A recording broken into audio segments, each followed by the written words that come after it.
Hello class 12th। आज हम ether chapter के बारे में पढ़ने वाले हैं कि ईथर क्या होते हैं।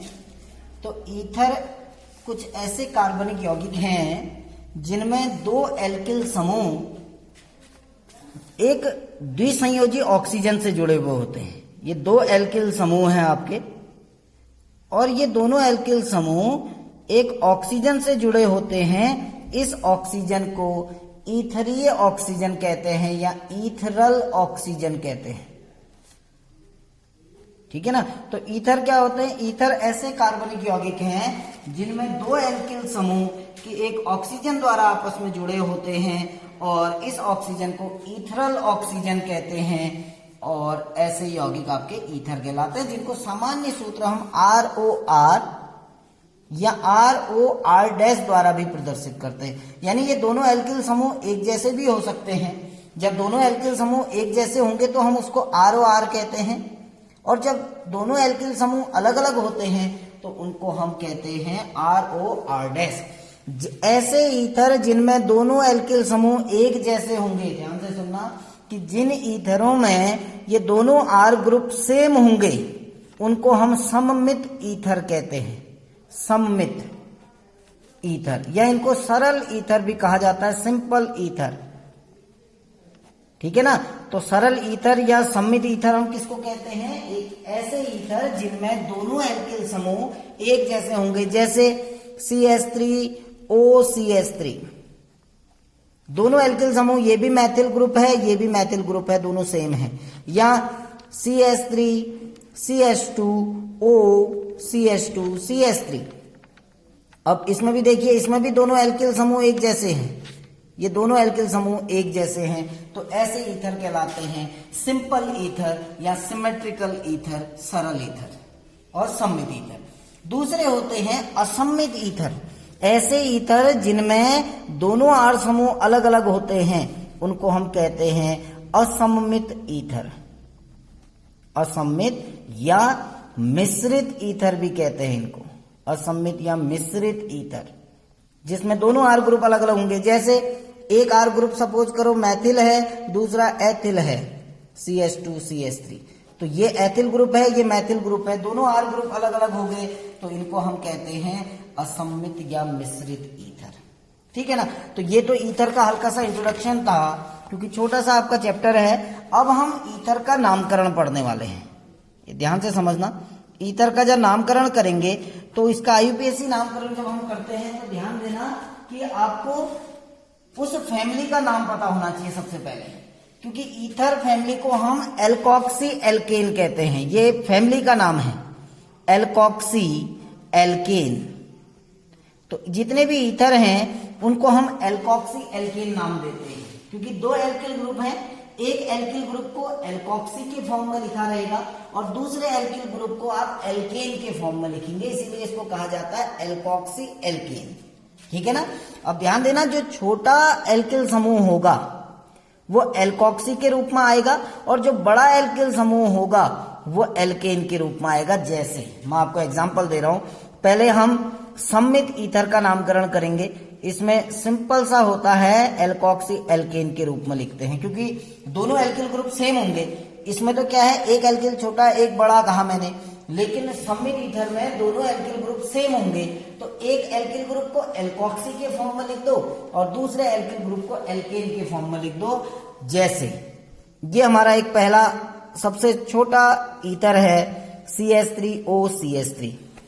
अब होता क्या है, दो एल्किल ग्रुप हैं, पहले से कहा एक एल्कोक्सी एक एल्केन। अब यहां एक कार्बन है, एक कार्बन का एल्केन क्या होता है आपको पता है, एक कार्बन वाला एल्केन मीथेन होता है, और एक कार्बन वाला एल्किल ग्रुप क्या होता है, मैथिल, और उसके संग ऑक्सीजन लगा है तो मैथिल प्लस ऑक्सीजन यानी मैथॉक्सी, मैथ प्लस ऑक्सी मैथॉक्सी। तो इसका IUPAC नाम हो गया मिथॉक्सी मीथेन, मिथॉक्सी मीथेन। नाम भी वही उच्चारण हो रहा है, देखो, एल्कोक्सी एल्केन मिथॉक्सी मीथेन। अब दूसरा एग्जांपल देखते हैं। देखिए, माना आपका CH3CH2OCH2CH3। अब ये ध्यान देना, ये दो कार्बन वाला समूह है, ये भी दो कार्बन वाला समूह है। दो कार्बन वाले एल्केन को हम क्या कहते हैं? एथेन। और दो कार्बन जब होते हैं तो श्रृंखला का नाम क्या होता है? एथ प्लस ऑक्सी, एथॉक्सी। ऑक्सी किसके लिए आ रखा है? ऑक्सीजन के लिए। तो इसका नाम क्या हो गया? इसका नाम हो गया एथॉक्सी एथेन, एथॉक्सी एथेन। ऐसे ही प्रोपॉक्सी प्रोपेन, ब्यूटॉक्सी ब्यूटेन, ब्यूटेन। तो जितने कार्बन होंगे, 4 कार्बन हैं, तो ब्यूटॉक्सी ब्यूटेन कहलाएगा सममित ईथर के केस में, ठीक है ना। अब हम बात कर रहे हैं कि जो असममित या जो मिश्रित ईथर हैं उनका नामकरण।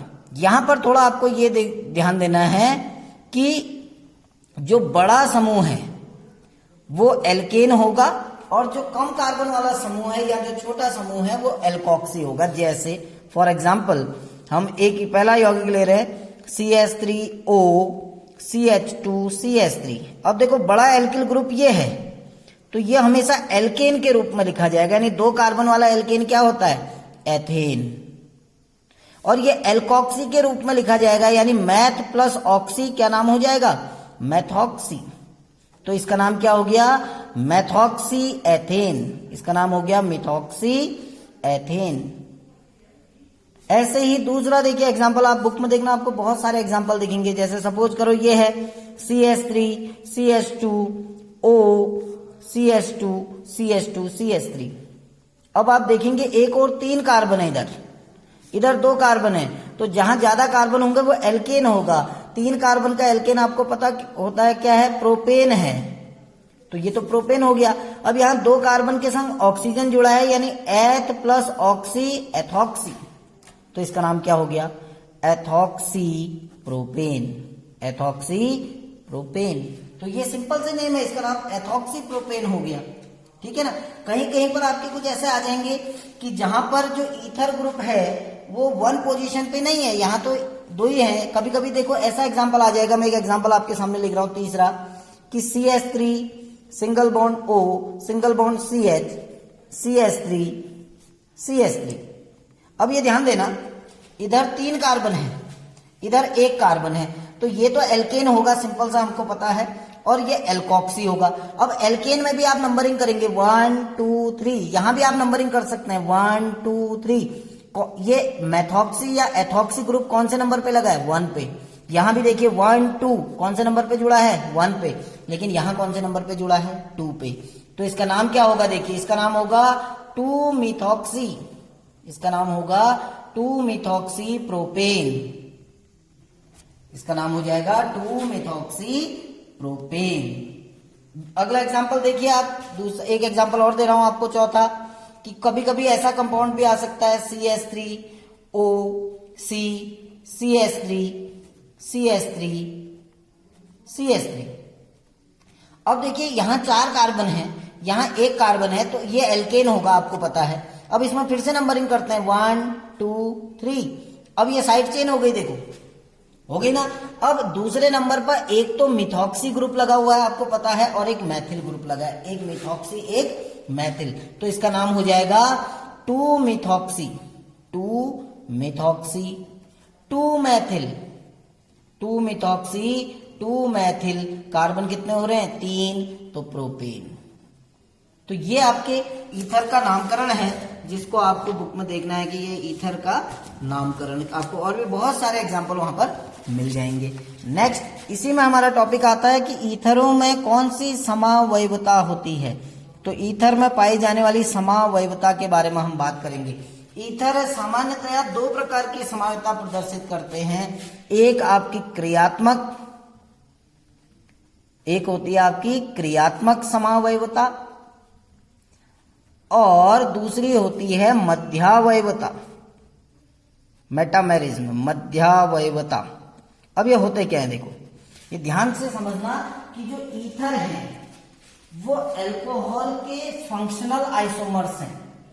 ईथर और अल्कोहल दोनों एक दूसरे के क्रियात्मक समावयवी हैं, यानी दोनों का मॉलिक्यूलर फॉर्मूला सेम होता है, लेकिन दोनों के स्ट्रक्चर और उनके जो फिजिकल और केमिकल प्रॉपर्टीज हैं वो डिफरेंट होती हैं। तो उनके जो मॉलिक्यूलर फॉर्मूला है वो बिल्कुल सेम होगा, लेकिन उनके क्रियात्मक समूह अलग अलग होते हैं, जिसके कारण उनके भौतिक और रासायनिक गुण अलग अलग होते हैं। जैसे मैं आपको एक एग्जांपल बता रहा हूं, देखो हमारा एक अणु सूत्र है C2H6O, इसके दो यौगिक बन सकते हैं। देखो एक ईथर भी बन सकता है और अल्कोहल भी बन सकता है। देखो अल्कोहल क्या होगा, CH3CH2OH, एथेनॉल। और इसका एक यौगिक क्या बन सकता है, ईथर बन सकता है, CH3OCH3, जिसको हम कहते हैं मिथॉक्सी मीथेन। अब आप इसमें देखिए दोनों का मॉलिक्यूलर फॉर्मूला सेम है। देखिए 2 कार्बन इसमें भी है, 2 कार्बन इसमें भी है, 6 हाइड्रोजन, देखिए 3 2 5 और 1 6, 3 3 6, 1 ऑक्सीजन, यानी मॉलिक्यूलर फॉर्मूला सेम है। ऐसे ही दूसरा यौगिक हम ले सकते हैं, देखिए C3H8O, इसके भी 2 अल्कोहल बन सकते हैं। देखो एक तो 3 कार्बन वाला प्रोपेनॉल बनेगा, CH3CH2CH2OH, और एक ईथर बनेगा, असम्मित ईथर बनेगा, CH3OCH2CH3। अब आप देखिए ये दोनों का मॉलिक्यूलर फॉर्मूला सेम है, लेकिन दोनों में फंक्शनल ग्रुप अलग है। यहाँ एल्कोहलिक फंक्शनल ग्रुप है, उधर ईथरल फंक्शनल ग्रुप है। ईथर आपका फंक्शनल ग्रुप के फॉर्म में है, तो ईथर में क्रियात्मक समावयवता पाई जाती है। दूसरा मध्यावयवता, तो ईथर जो है उनमें आपकी मेटामेरिज्म में पाई जाती है। मध्यावयवता क्या होता है कि जब ऑक्सीजन के दोनों, ईथर के केस में आपको बता रहा हूं मैं, ईथर के केस में जो मध्यावयवता होती है वो होती है कि जब ईथरल ऑक्सीजन के दोनों ओर एल्किल समूह अलग अलग होते हैं, जो एल्किल ग्रुप हैं वो अलग अलग होते हैं, तो वहां मध्यावयवता पाई जाती है। जैसे मैं आपको एक एग्जांपल दे रहा हूं, आपको एथॉक्सी एथेन का देखिए, ये आपका CH3CH2OCH2CH3, ये आपका एथॉक्सी एथेन है, एक सम्मित ईथर है। हम इसका दूसरा यौगिक भी बना सकते हैं। इसमें क्या है, देखिए ऑक्सीजन के इधर भी 2 कार्बन है, इधर भी 2 कार्बन है। अब हम ये भी तो कर सकते हैं कि एक और 1 कार्बन ले लें और एक और 3 कार्बन ले लें, अणुसूत्र अभी भी सेम होगा। देखिए दोनों का जो मॉलिक्यूलर फॉर्मूला है वो सेम होगा। इसमें भी आपके इधर 2 कार्बन, इधर 2 कार्बन, 4 कार्बन, इधर 3, इधर 1, यानी टोटल कार्बन कितने हो गए, 4 कार्बन हो गए। तो ये मध्यावयवता होती है कि जब ईथरल ऑक्सीजन के दोनों ओर कार्बन की संख्या में भिन्नता होती है, तो वहां पर मध्यावयवता होती है। और ऐसे जो आइसोमर्स होते हैं उनको हम कहते हैं मध्यावयवी। कल हम बात करेंगे कि ईथर के निर्माण की विधियां, ठीक है ना। Thank you.